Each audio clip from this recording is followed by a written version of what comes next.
podcast is part of the Sports Social Podcast Network.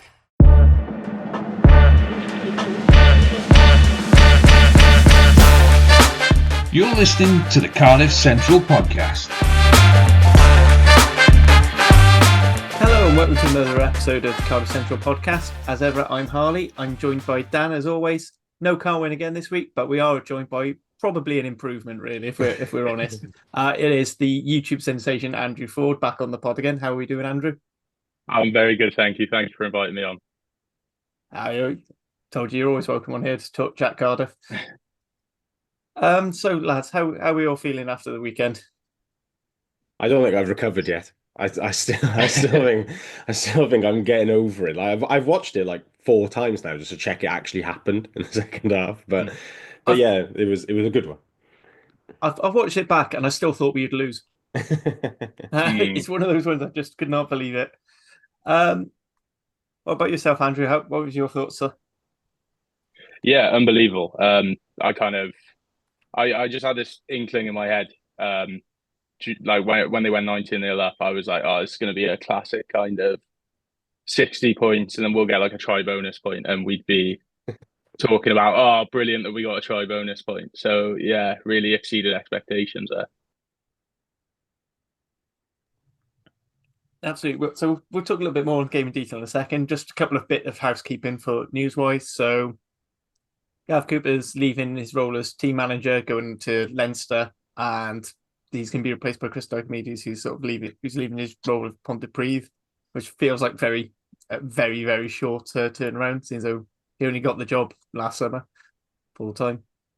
Any major thoughts on that, either of you?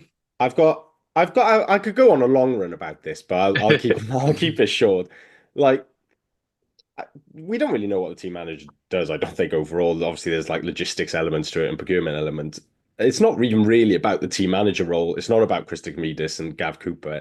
It's more about the fact that, like, Cardiff have obviously not advertised and interviewed for this job. They've just given it to Diomedes. Like somebody gave me the heads up on Saturday that he got the job. No interview, no advert. It's just been given to him. I think he obviously has come from Pontypridd as head coach, but his day-to-day job was as the WRPA rep, like looking after player development. And like I don't know whether there's transferable skills there or not, to be honest. But just from Cardiff point of view, you want to be like one of the top teams, top clubs in the world is got to be the ultimate aim, whether it's achievable or not.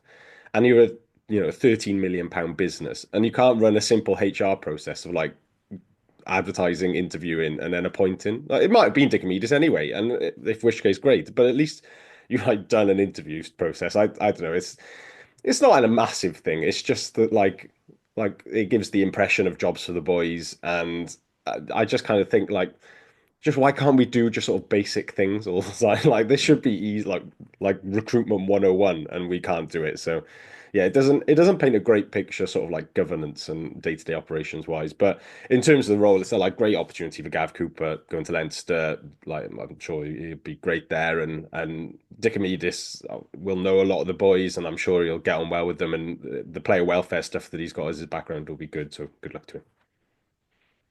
Anything you want to add there, And?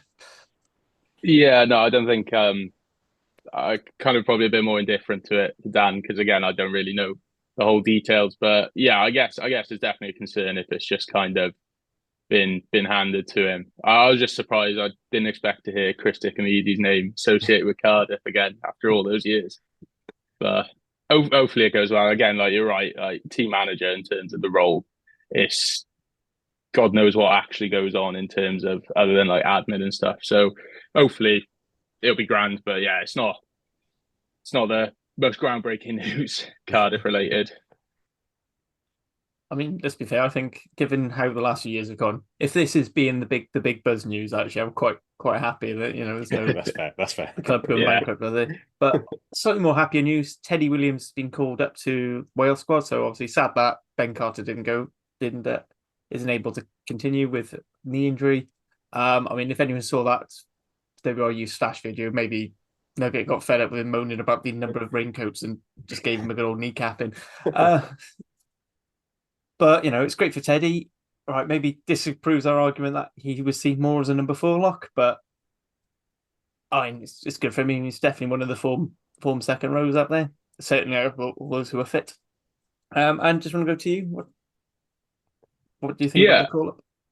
like obviously, yeah, happy for Teddy. I think he's been really good form. I was like obviously initially surprised he wasn't in the squad to start with, but it's more worrying. Like Ben Carter being injured after 2 days of training makes you wonder what's going on. And for all we know, could have been injured Monday. So yeah, that is a bit of a worry that how many players are going to come out of this camp now, just absolutely crocked. But yeah, overall, yeah, happy for Teddy. Ben? Yeah, like it's got to be a significant knee injury if they've already decided he can't continue after like a day and a half worth of training or however much they've had really like that and it's tough for the Dragons, but you just sort of know it's coming for one of our players as well. You're just waiting for the news that one of ours dropped out. But I mean, great for Teddy, really, yeah, really deserves it. Um, it's just hopefully there's no more second row injuries because with like obviously we're not blessed in Wales for in that position. So I don't really like we're back to Matthew Screechaw ringing up Corey Hill to see if he's still about in the fourth division of Japan next, I think. So. Yeah, absolutely. Anyway, so that was all the news. Not really a big news week, as we already said.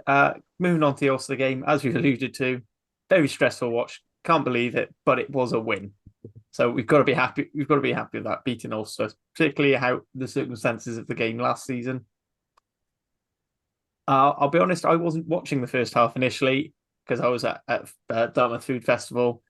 Saw like all the things coming through, and so tagged me in saying, "What soft shit is this?" So I went, had a look, went, "Well, that's unbelievable. That's an unbelievably soft try." Walked through, watched the end, and then just there sat my phone, strictly on the background, whilst nudging me, going, "Hey, do you see that?" So I went, "No," which is no one takes a lot for me to get away from sparkly dresses. Yeah, it was. But gentlemen, what are your thoughts? I'm sure said. I know Dan, you were there, and were you there as well? No, I wasn't there, unfortunately. So I was watching on my phone, and I did do the kind of initial thing of when also went 19-0 up. I turned it off because I was like, oh, I can't be watching this. And then end of the first half, I got it back on, so it was still 19-0. Never would have thought it would pan out like that. So yeah, caught the second half, and yeah, pretty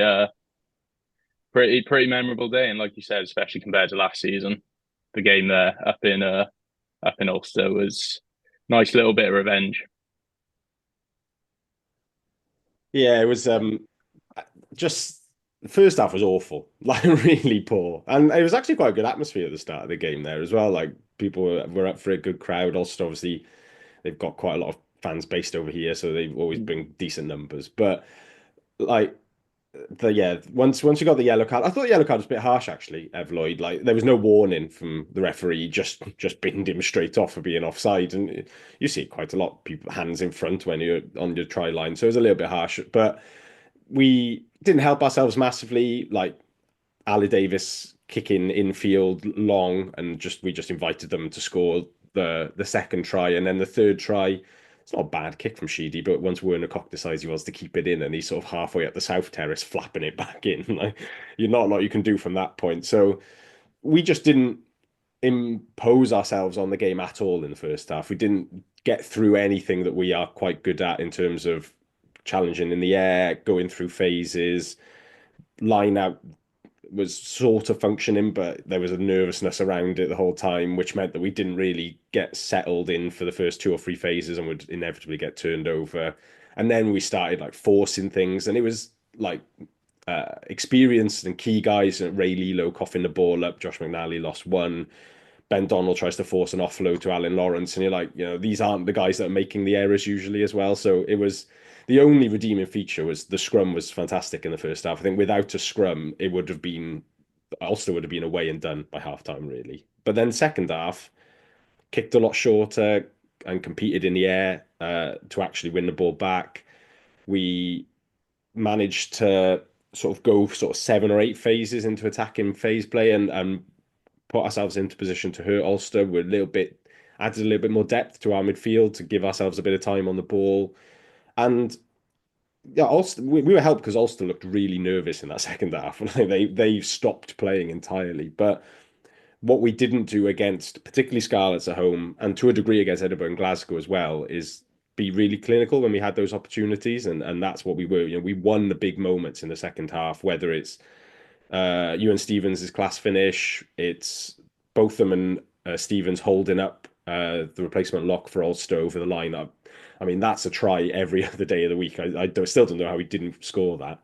Then there's Rory Jennings kicking long and chasing, and Ulster sealing off, and Sheedy 100% with some real tricky ones off the tee. So once you win those big moments and you're clinical with your driving line out, it was a really good performance, not a classic Cardiff performance. And I think Sherratt was rightly, still a little bit disappointed with the performance overall at the end, but we like to Steele and Osprey's saying, like, we'd literally found a way to win, which isn't something that we've done like the last 18 months or so. Like we'd have definitely lost that last season. We'd have never got ourselves back into it. And also, again, same as Scarlets away, we managed that last 10 minutes really well. Like, because when we went 21-19 up, said on the terrace, we thought, oh, we need to score again here. Like, otherwise Ulster are going to get something in this last 10 minutes. But we kicked long, defended really well. They resorted to trying to kick penalties from inside their own half. That's where they were. So, yeah, really, really good win. Not a great performance, and we're still searching for like anything over a 60-minute performance, really. But a win is definitely a win, and we needed that to finish the fixture block on a good note as well. Yeah, absolutely. I mean, as speaking of managing that last 10 minutes, Ulster had 85% possession, but at no point, weirdly, at no point did I feel they were going to break through. For me, it was just worried that we'd give away a stupid penalty like we've done in the past. I mean, I kind of weirdly when Doak went for that long range penalty, I thought, oh, here we go. And then as soon as he missed it, I went, I don't think Ulster have got I genuinely didn't think they mentally had it. I still thought we'd somehow lose because it just always is. And I think someone brought up, I think Lauren Jenkins on Scrum 5 brought up the stat of that is the first time Sam Grove White has refereed Cardiff and they've won. Yeah, 11 games in a row. But which it becomes. I don't really like ref discourse, but when a mainstream journalist pointing something like that out, it's hang on, yeah, that is a bit weird. And like I thought we had the rub of the green a little bit second half, to be honest, because particularly the Thomas Young maul try, if that was against us, I mean, that stopped about 4 times before he got to the line, before Young finally went round the corner. So it was nice to, after, particularly Edinburgh, Forde knows, of being up there and probably launches of stuff for the ref. We haven't had a lot of luck in that regard this season. And Welsh sides generally, I think it is quite easy to referee against us because nobody really expects us to do anything in some of these games. So it was nice to get a rub of the green. And on that Doak pen as well, what really rubbed it in is he kicks a short, and then Sheedy's return kick, putting them back, the lineup back in their half as well. That's got to be a real blow when you're just seeing that ball fly back over your head and bounce out. Returned with interest. Yeah, that's always good fun. It was really good. Yeah, I mean, to be fair to Sheedy, I don't think he's fully changed my mind on him as a goal kicker, but that was a hell of a goal kicking performance because they were not easy kicks. And as I said, I just want to shout out your doppelganger, Roy Jennings, who seemed to add something when he came on, which I thought was quite nice because I felt like Ben. I don't know what it was with Ben Thomas. I don't think he was as brilliant as he usually is. I don't know if that was just tiredness, one mind on one foot in the Wales camp or whatever. But yeah, weirdly, it was like 2 different teams defensively as well. In that second half, like the first half, that second Ulster try, the first part of the Postlethwaite tries, it looked like they didn't want to tackle. It was like a full 15-man game of your man. I think that comes obviously it was a man down at the time, but on the Jennings and Thomas sub, like a lot of credit to the coaches for the way they use the subs, like bringing the timing of the Cardiff bomb squad, as I'm now referring to them as, but bringing them on, just after we score, they're still a yellow card. The extra like impetus of them coming on, that lifted the crowd at the same time. Seeing Young and Botham in particular come on with the pace and the energy they had, and then it's Ben. I think he still played all right. Ben Thomas all right is still better than most people's like good games. Yeah, But when I say he wasn't as good, I mean yeah, instead of being yeah, like 8 or 9, he was 7 or 8. yeah. It was But you know it's still a brave call from Jockey to hook Ben at 60 odd minutes and bring Jennings on. But it worked out massive. I think the back line did just need a pair of fresh legs in there, and obviously Jennings doesn't. I thought it was a slightly odd one in the first place to have Jennings above Hamer Webb because Jennings doesn't really offer much positional flexibility in terms of, he's exactly the same as what we've already got in terms of Ben Thomas. There, you're not changing up how you're going to play with him. If Lilo was struggling, I don't know what we would have done really. But like, it would have been Ben Thomas the fullback, I reckon, and some, Brady in. it would have That's a been huge lot of changes. yeah, it would have been a big shift, a bit of a botch. But for Jennings to come on and yeah, he really offered fresh legs and I think just a slightly different perspective on the kicking game of the way he nudged it long and um, asked questions of that Ulster back three, which hadn't really been tested, coming counter-attacking from deep. And they weren't, the fullback looked a little bit shaky. I'm not sure, isn't it? McElroy, I think his name is. But yeah, it was that bottom squad in particular, and it's good to have a Cardiff pack that is actually going to like shove one up the jumper and give it to an Irish side because I don't know. I went back and just flicked through some of the old fixtures against Ireland teams, and I can't remember the last time we'd done a job on them up front. So, anything you want to add on specifically the Ulster game on? I was just going back to the whole Sam Grove White start. I think those last couple of minutes, that was the thing that was just stuck in my head was we've never won a game under Sam Grove White. So here we go. He's going to find any excuse to penalise us.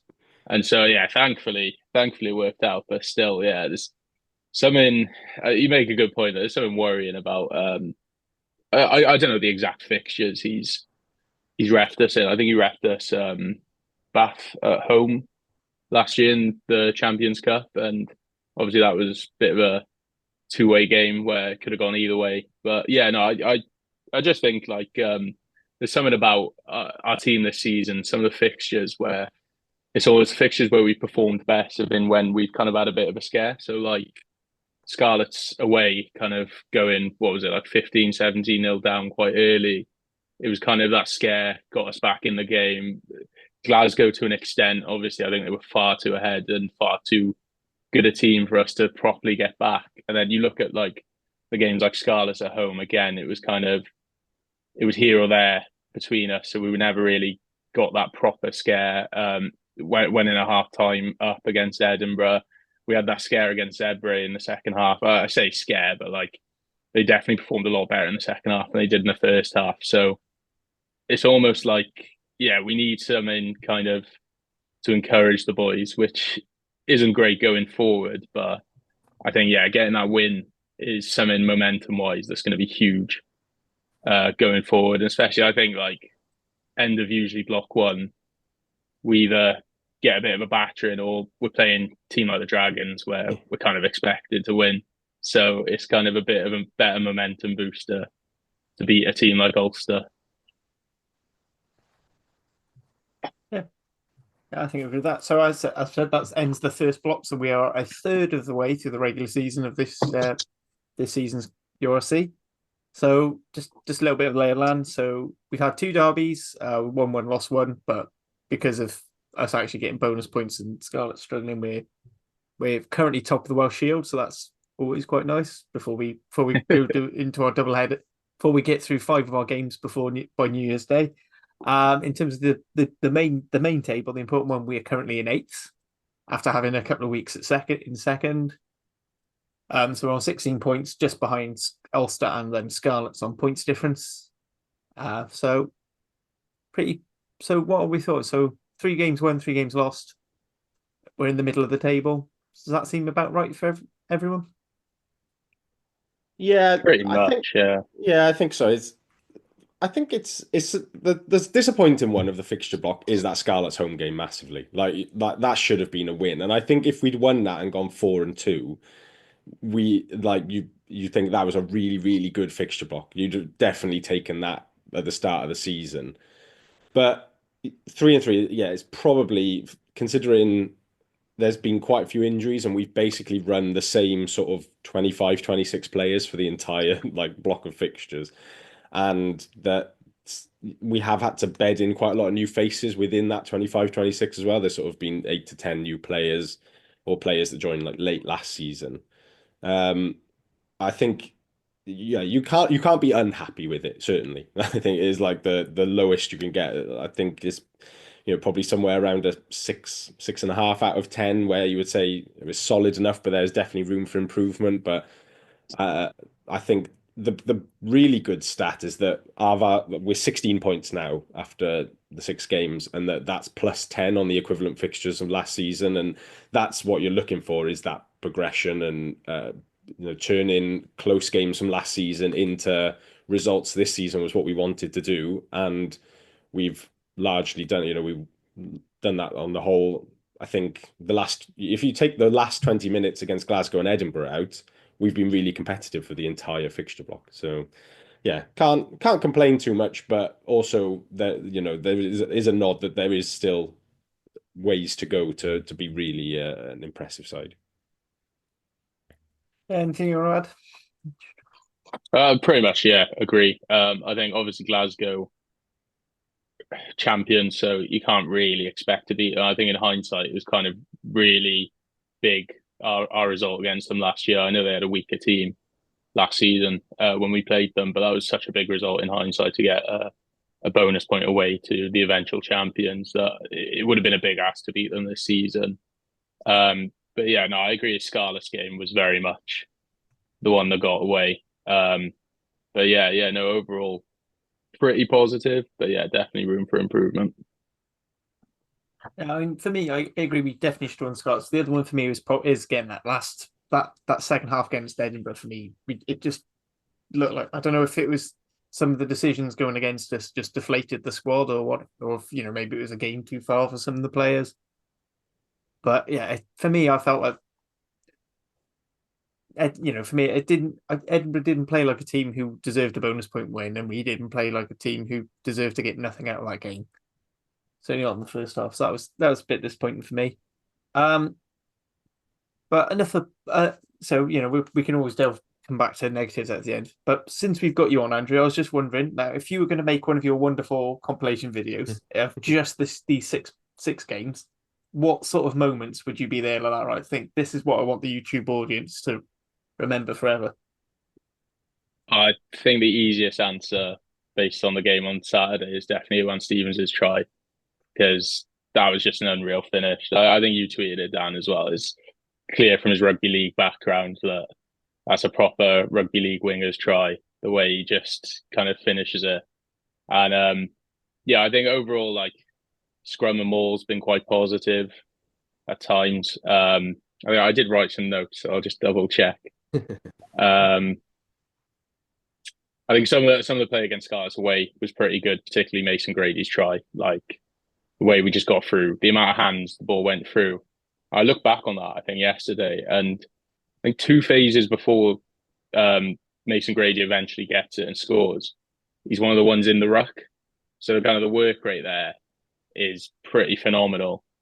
But yeah, I think one amusing thing I noted as well was in that Scarlett's away game, when they scored that opening try through Max Page, Johnny Williams went and kind of shoved or bodied Ben Thomas immediately after, and it was kind of satisfying. It was completely unwarranted, but it was quite satisfying then that Ben Thomas got the eventual kind of winning try, and it was Johnny Williams who was the one who wasn't able to stop him.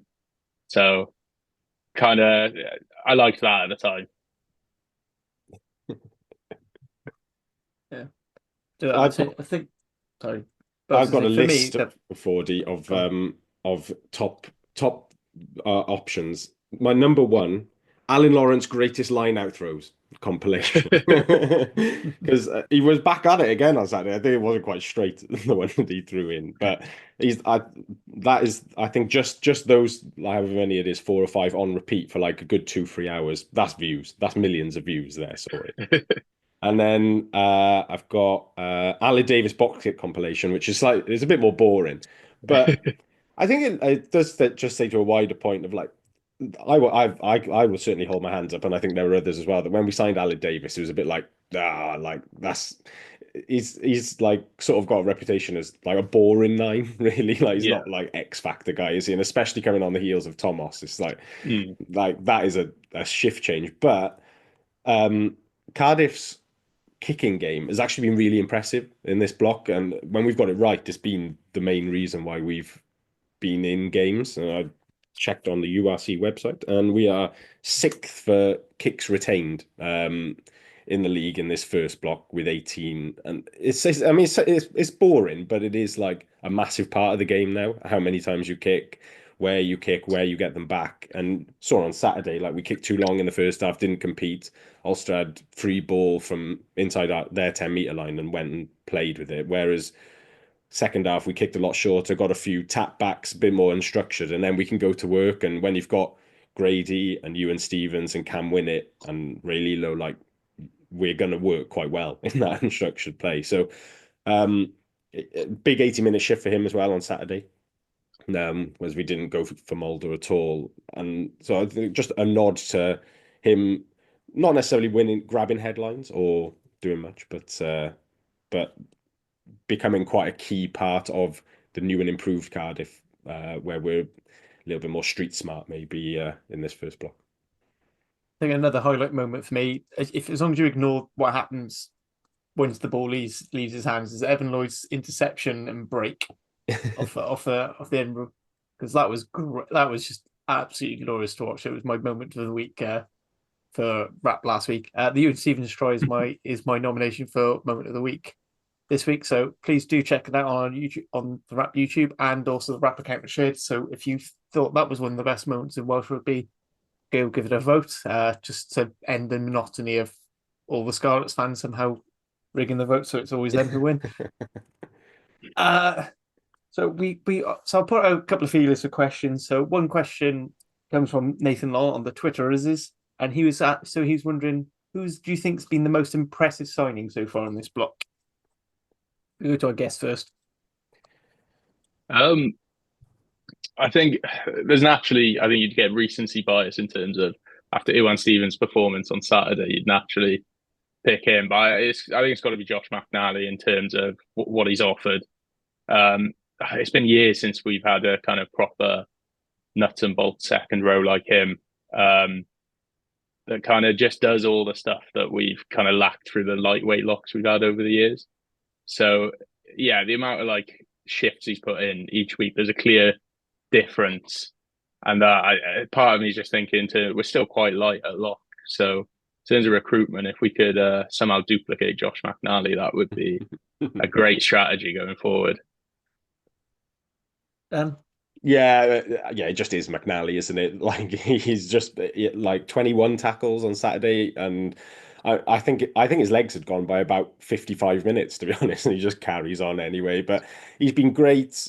Yeah, great set piece wise. You can see the weight that he offers at the scrum time. Big maul defender. I think he's been really good for Teddy Williams as well. He just allows Teddy to be himself without worrying about, just getting caught up in scraps or getting too stuck in the tight breakdown areas. It basically allows Teddy to have almost a free role, essentially. But he's obviously also great leadership wise as well. You can see him whenever there's a little break in play, he's chatting to front rowers, he's chatting to even out the backs, just sort of getting people's heads in the game focus. So he's been great for that. I think I mentioned Ali Davis. We've obviously, Andrew mentioned Ewan Stevens there. I think Dan Thomas deserves a shout as well, though. Has been a different type of seven, as we said on the pod before. He's not like your out and out jackal guy, but he's still top of the URC turnover list after the block one with 11. And he sort of dovetails quite nicely with Thomas Young in that we can now sort of change our back row play slightly, and it allows, when Thomas Young comes on there, it allows him to make even more of an impact, because they've been sort of, even though we were 19-0 down, Thomas was still beating a few guys up. Particularly that first try and how long it took them to get over. We didn't let them across easily. That wasn't a soft try, so they still had to punch quite hard to get to 19-0 at that point. And then Thomas Young can come on and with his pace and athleticism and really cause them different problems, which they take a minute to adjust to. So I think, yeah, Dan Thomas has been really good. And in the, like, Sheedy has divided opinion. I think is probably the way I put it. You know, fly halves always do this. They're always the first ones that take the flak when something goes wrong, or the ones who get the glory when it goes right. But I do think he's added a lot to the attacking game in phase play. There's obviously his goal kicking has not been fantastic, and there was the defensive lapses against Glasgow. But just in terms of the confidence that he gives us to go phase after phase, and we're not panicking, we're not making rush decisions. He just looks like always composed on the pitch, that nothing ever phases him at all. So I think that's been really good for Cardiff this season, knowing that we can exert pressure over long periods without necessarily going anywhere, and just biding our time and either winning the penalty or inching away at the pitch slowly. So no, on the whole, like, McNally's been the clear standout, but the recruitment's been really good so far. There's not been a new signing that hasn't made an impact, I don't think. I mean, I think even Ed Byrne, who maybe isn't exactly what people were expecting, and he did have, he's had a couple of tough times, scrum time and things, getting away a few soft penalties, which I'm still convinced is him just trying stuff that used to work for whilst he was at Leinster, but now you get picked up on it because you're on playing for the Welsh side. But still mostly good. He has offered that when he has been on the bench. He's offered that lead. He's offered that sort of experience and leadership towards the end. Because you mentioned about recruitment next season, Andrew. So another question from the Twitter is from Simon Jones: is who is with a few people likely to be out of contract? Who are the priorities for the first three or four people? Would you say we absolutely need to make sure they re-signed ready for next season? I think the obvious one is I know he's out of contract at the end of the season, but the obvious one I think is Ben Thomas. I think I was kind of thinking this the other day. I saw Gatlin said he's the best back in Wales at the moment, and I wonder not to dismiss what Gatlin was saying, because he's absolute class. But I was recently reading Dan Biggar's autobiography, and he was kind of mentioning how Gatlin sends these mixed messages out when someone's out of contract to kind of persuade them to go either one way or the other. And I wondered if that was kind of a strategy from him, because he's under 25 caps, and obviously even if he plays every game now, he won't reach 25 caps, if that's a way for encouraging him to stay at Cardiff. So if that is, that's one of the few positive things Gatlin's done for a region in recent times. But yeah, I think Ben Thomas is the kind of priority. I'm sure Dan knows better than me who's going to be out of contract at the end of the season. I think Seb Davis is out of contract at the end of the season. And although I kind of have mixed views of Seb, if we're struggling with recruitment with second row, which we consistently have over the years, you kind of got to look at retaining him. But I think Ben Thomas overall is the priority, I'd say right now, that if you get him down on a long-term contract, then he's already performed so well over the years. He's got such a high ceiling. He's still quite young. That I think going forward, that would be huge, having him nailed down at Cardiff. Yeah. Any other names? I absolutely agree with that. Like, I think it's a statement of intent as well. If you get Ben to stay, then that's he's probably going to captain the club at some point. Like, if he stays, and he's somebody you can build around, whether it's a 10 or 12. He is the big. I think the other player that I would say is key to my mind. I think we really need to renew Thomas Young. I just, like, obviously we have this back row conversation all the time. We've got them coming out of our ears and stuff, but like, he just, like I said earlier, with the pace and stuff, we noticed this season, like, just how much he offers when he doesn't play for a couple of weeks and he comes back into the side and you're like, oh yeah, I mean, this guy's a joke. He's like, not at the start of his career anymore. I think he's on the top side of 30 now, but he's still quality week in, week out. And like, as much as it's his personal loss, and I don't massively understand why he hasn't had any look in at all. Like, he obviously isn't getting a look in for Wales. Like, Alan's just not going to pick him. Like, there are legit reasons around the quality that we've got there, and Jack Morgan and Tommy Reffel being great, but to not even be rewarded with just a call up to the wider squad suggests that he's like not really in the thoughts of Gatland at the moment. So it's a big for us then that he's constantly available for us, barring injury. You know, he can do full pre-seasons, he can be there through international windows working with the young players. And if you're somebody like Lucas De La Rua, like there's nobody going to be better to learn from than Thomas Young. So that's somebody who I would, whether he will or not is another question because of that lack of international recognition. You know, if you're him, I wouldn't blame him at all if he was decided to say, like, no, bollocks to that, I'm off, lads, I'm taking, because I mean, there will be teams queuing up for that. You look at the impact that like Jack Willis has had at Toulouse as a sort of classic, more British style open side. That you know they're not France tend not to produce open sides in that like all out jackal manner where they're like more classic, you know, link players in attack and that sort of thing.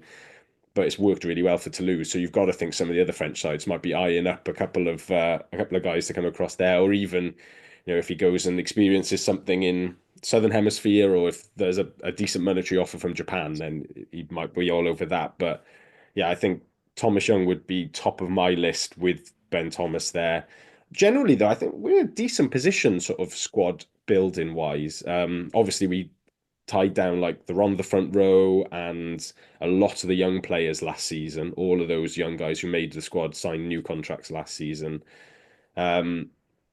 There's, I think most of the guys out of contract will be sort of what you maybe class as more squad players, aside from Ben and Thomas.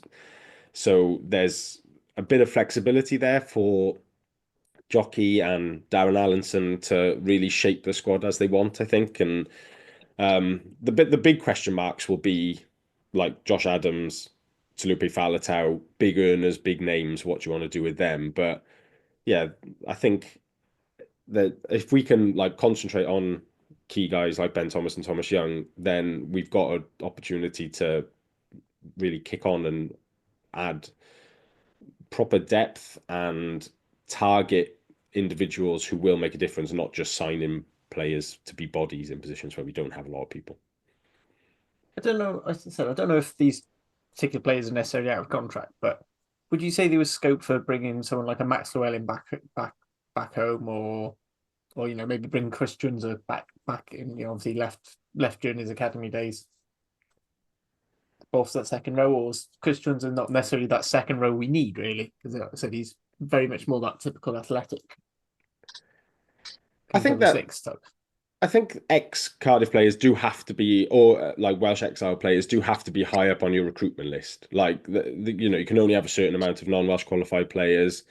A lot of the players that do make it, you know, when they leave Cardiff, Shunza, Maxwellin, slightly less so Maxwellin, but I think more people like Shunza, Lewis Rees-Zammit would have fallen into this category.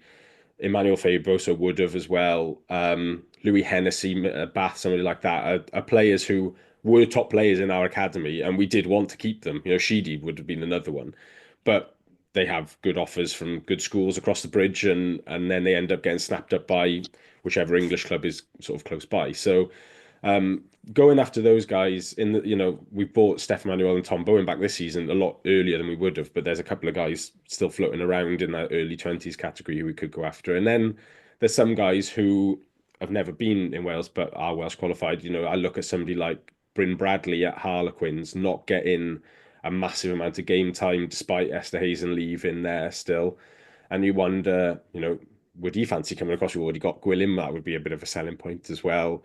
There's Freddie Thomas, obviously, is going to be talked about a lot. There's Zach Wimbush, I think, has been identified at Exeter as well, part of the England under-20s squad last season, but is Welsh qualified. So, yeah, those are the guys that you really have to target, and then you complement them with a handful of quality non-Welsh qualified players is realistically the way you want to go about it. But yeah, I don't know contracts. I imagine Shunza is still contracted because I imagine Exeter have got this weird trick of sort of rolling contracts on for like 15 years, but they've only signed one contract when they were 12 years old or whatever. But I think one player who would call into that category who would be interesting to keep an eye on is Jared Evans, who, if he's presumably has signed a 2-year deal, which is largely standard, hasn't played a massive amount, but showed on the weekend that when he does play, he's still obviously quality.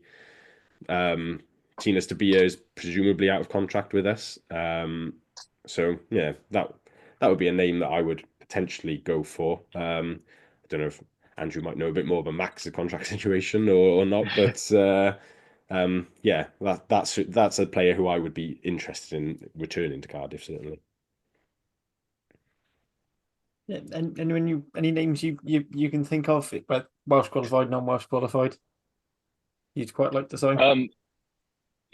Well, if it was who I'd quite like to sign, I think there's a long list of All Blacks, Springboks, and what. But like, yeah, I'm not too sure. Again, like it's stuff like naturally, I think all the regions are looking to be linked to like Freddie Thomas, but again, I think he's going to fall into that kind of lock six hybrid that I think is probably not what we necessarily need right now. And yeah, I don't think there's anyone huge. I was going to bring up Bryn Bradley, but I think Dan covered that quite well. But yeah, no, it's very interesting to see. Like, obviously, there was that link to Joe Hawkins a while back, and I don't know if that's just again one of those kind of things of.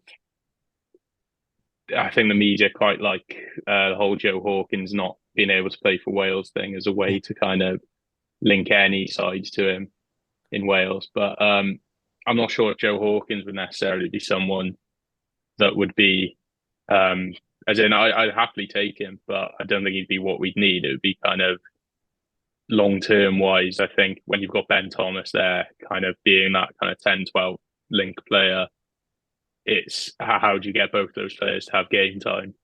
So it's definitely a case of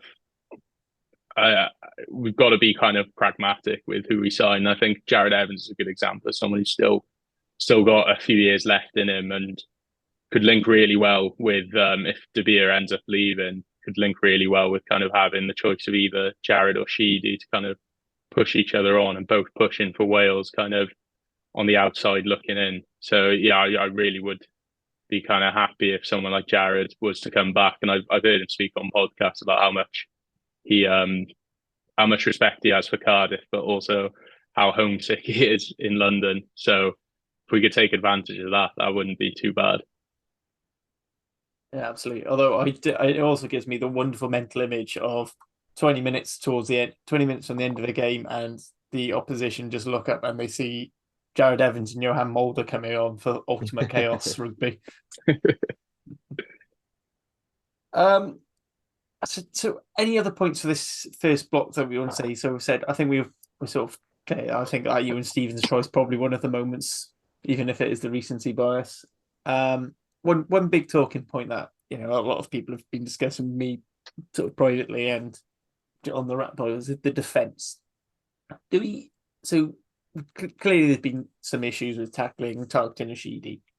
Do we think it's necessarily a system error, or do we think it's just lots, is it just players getting used to Mellon's system where he's full-time coach? Is it, just a few technical issues? Or is it actually something we might have to worry about in the longer term? I think overall, I'm not going to claim to know a huge amount. I wouldn't want to be in Gethin Jenkins' shoes, but like, I think the number, like the turnover of players we're having each year, it's kind of difficult to implement something concrete that's going to work in like the first block of a season, especially with them being part-time last year. So I just think you kind of need to take into account, obviously there's been like talks about Sheedy's defence. I think particularly it probably had nightmares of that Glasgow game with Tuipulotu running straight down his channel the whole time. But you got to kind of appreciate that Tuipulotu is a ridiculously class player. And I think that's not to say that Sheedy did his best or anything. But yeah, I think kind of going forward is something that the amount of times where we've played games where we've just been absolutely battered and we've had no look in whatsoever. I think to kind of compare that to this block where we've had wins, there's been mixed defence performances, but overall, I'd say there's a lot to work on that could come positive after a few games. The familiarity of like players who've not played with each other, the more they become familiar with each other, the better it'll get. So I wouldn't say it's something to worry about too much now. But when you hark back to times like that Benetton away game where they put 60 on us, like Glasgow putting 50 on us, Scarlet's putting 50 on us, I think got to kind of appreciate how far it's come from there. I know I can appreciate that Glasgow put a lot of points on us, but I wouldn't worry too much about it now. Yeah, absolutely. Yeah, Dan? I absolutely agree. Like, I'm not concerned about us as a defensive side at all. I'm not concerned about Sheedy as a defensive 10 really either, to be honest. I think you take that half against Glasgow out, and he's been fine defensively. If he was a really bad defender, we'd be sitting here now talking about how Stuart McCloskey absolutely ran the show for us. He's an absolute quality player, really big physical presence, but we didn't really see anything of him, like especially in the classic 12, channel where I'm sure that they would have said to Stu, like, go and have a dig at Sheedy early doors and see what happens. Um, I've said this before on the pod, but Gethin's going to run a similar style to Sean Edwards, and that's what we're seeing is quite intense in the blitz. It's sort of organization wise, it's not even particularly matter. It's just get in line and get off the line. And I think what we're seeing a little bit is there's been a little bit of fatigue at times where we've only had that small group of players, and that's counted. I think you look in the first half against Ulster, and if you just sort of you look at the shape of the defense, is really good actually, but it's they're working so hard to get in line and come off the line quickly, and I think they're just losing body shape a little bit, and we're quite upright, and if you're going up against some physical guys, they will just nudge you back there. But overall, the shape's actually been quite good. It's just been largely individual error. There's not been any shape. We've not conceded an easy try where a guy's ghosted through the middle with nobody's laid a hand on him at all. We haven't, had such an obvious mismatch where a winger's just stepped round a forward in the sort of 13 channel.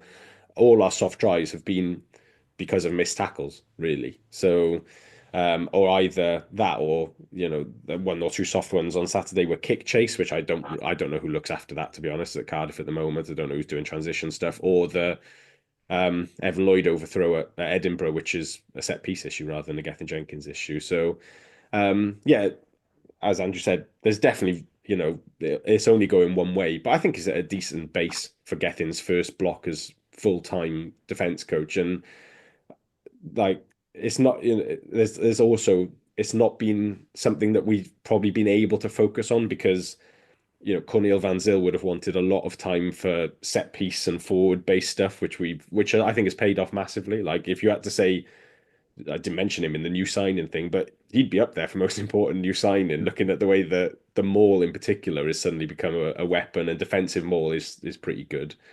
So he's obviously taken a lot of time, and the amount of new players in that attack, that they'll have done a lot of work with that as well. So as the season goes on and the attack settles in, and it looks like the set pieces at a decent level now, they can put a bit more work in, like the next few weeks now during the autumn on defence, and hopefully we'll see the benefits of that through December, Jan.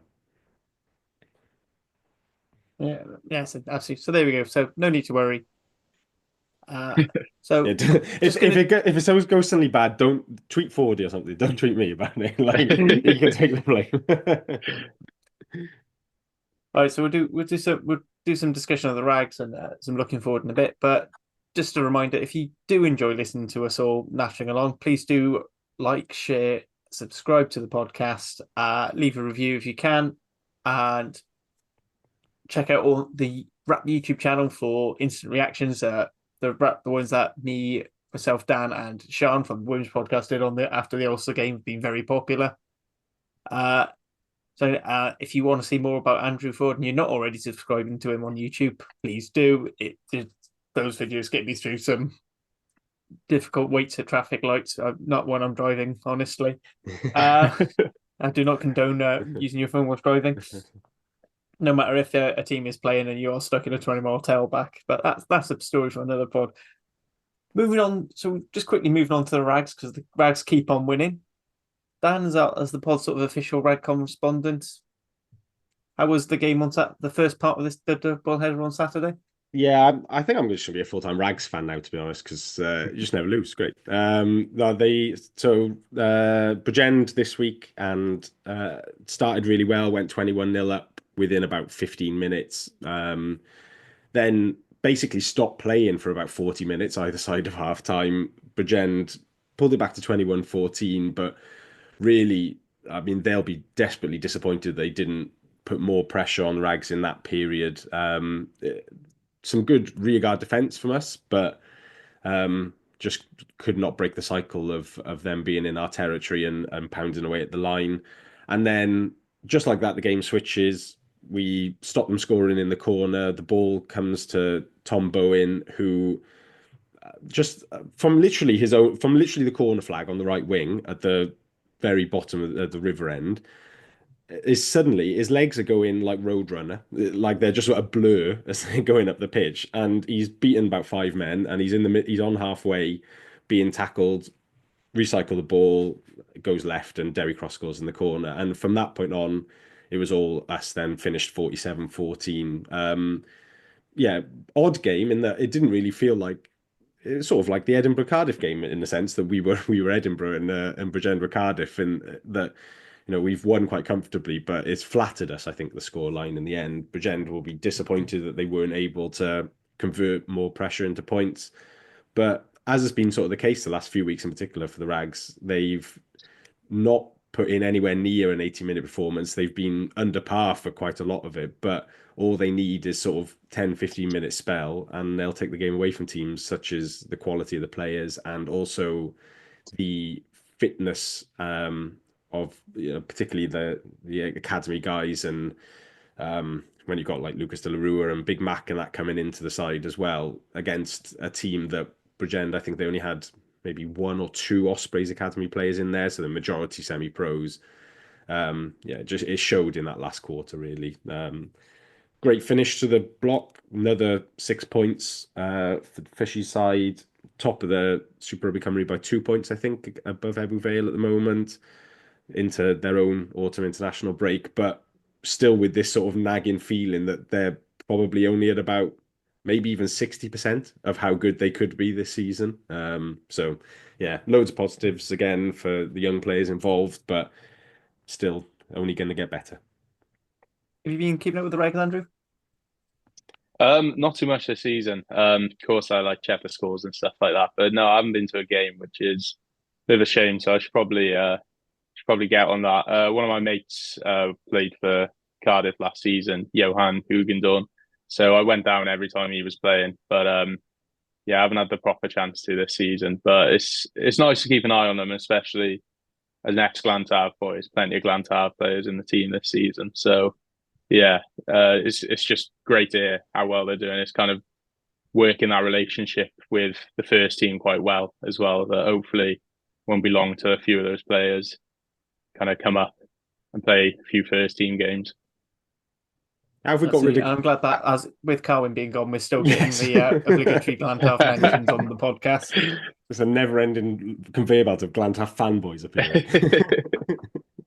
So we're going to move on.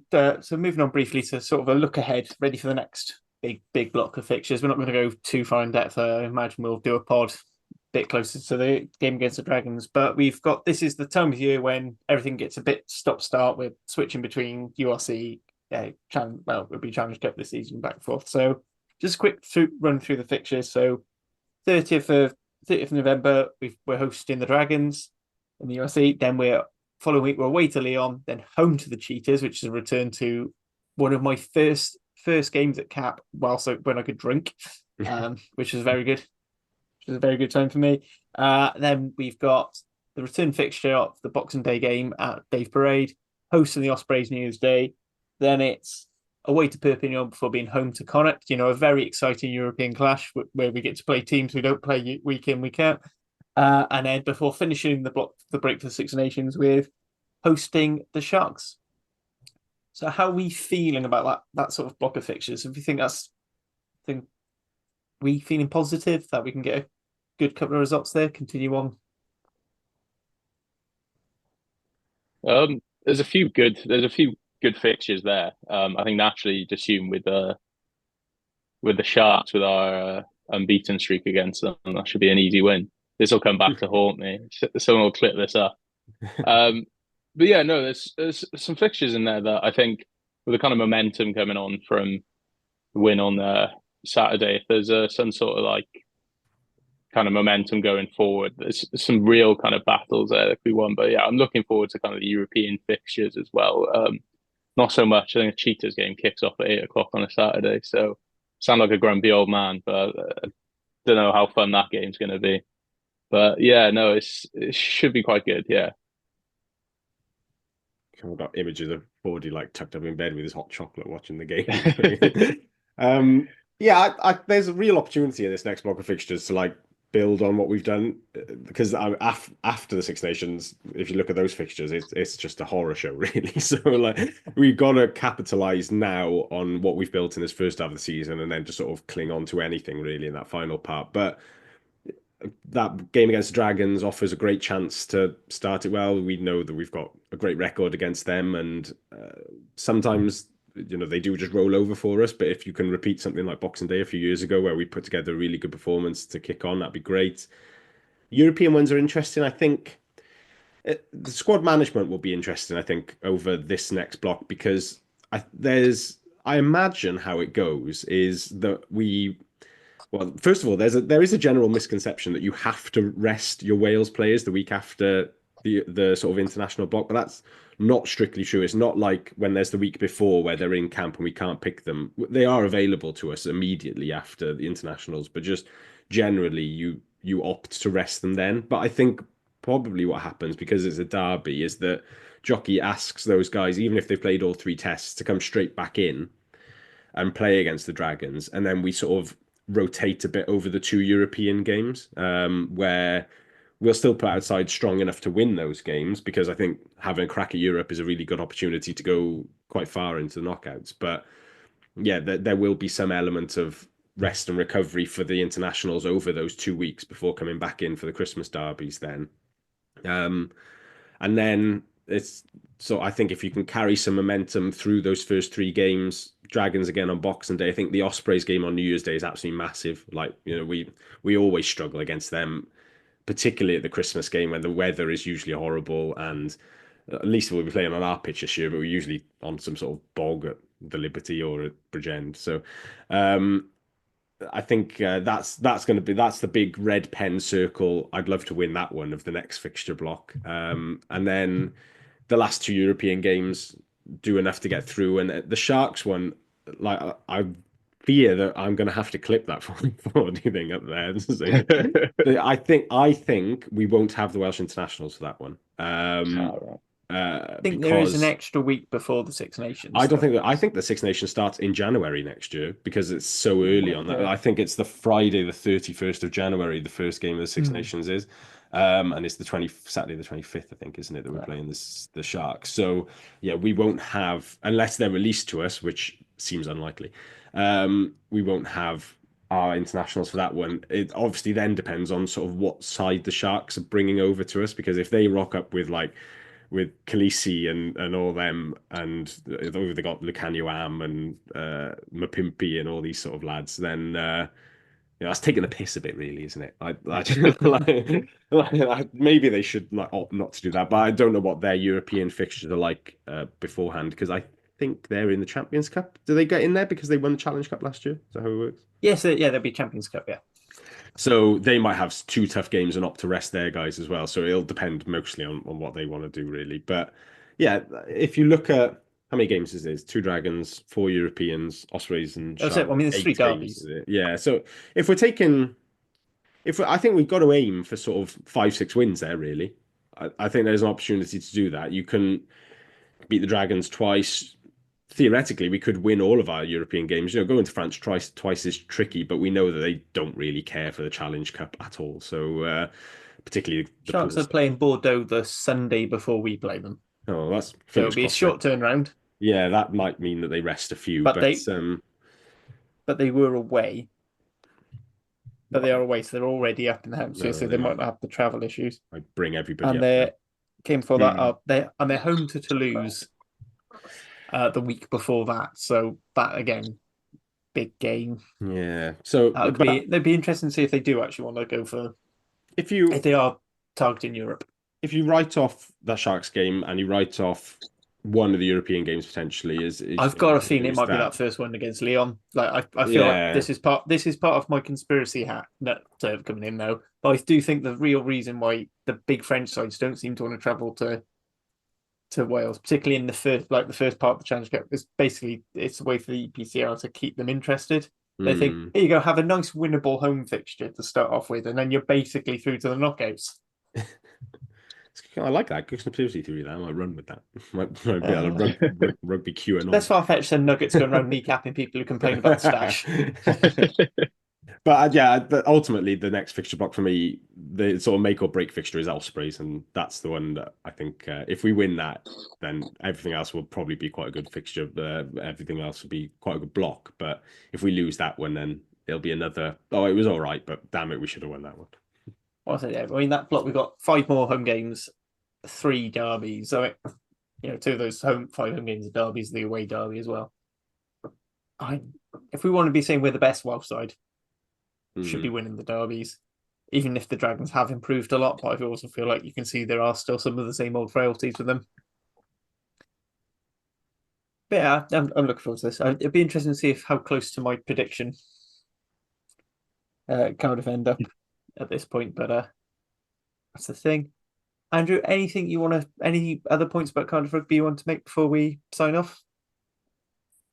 I don't think so. I think everything's been covered pretty much. I think as you touched on, it's kind of a weird halfway house now where you're just looking, it's a month now till the next game. So you're just kind of, you don't want to get too optimistic now and be too positive because it'll just all come crashing down. But I'm kind of looking forward to hopefully not so many Cardiff boys getting injured for Wales. So it's inevitable now that the amount of players that will be included against Fiji and an angry Fijian side that could be a disaster. But I think everything's been covered quite well. Dan, anything you want to? No, all good for me, Tat. Right, and then is there anything either of you two want to plug that you've released out onto your socials or various platforms that you do aside from the podcast? Well, I think I posted a video about an hour ago on YouTube of overhead kicks in rugby. So if anyone wants to watch that, please do.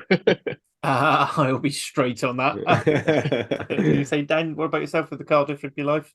I got a few analysis bits for the next few weeks. Got a piece on Alan Lawrence, a Millard/Stevens doubleheader, and a Teddy Williams piece as well. So sort of some standout players from the first half of the campaign, and we'll probably attempt to cover whatever Wales throw up in the next few weeks as well. Could be all sorts.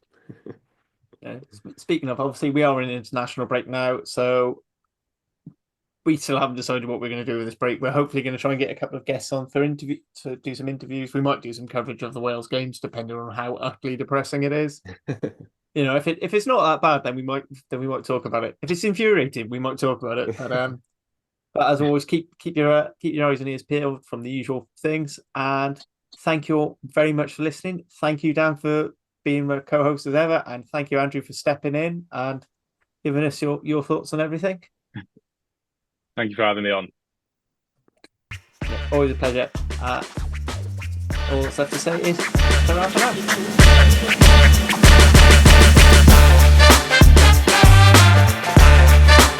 That was the Cardiff Central Podcast. Please rate, review and share us on socials if you can, and join us again next week for more of the same. And until then, enjoy your rugby.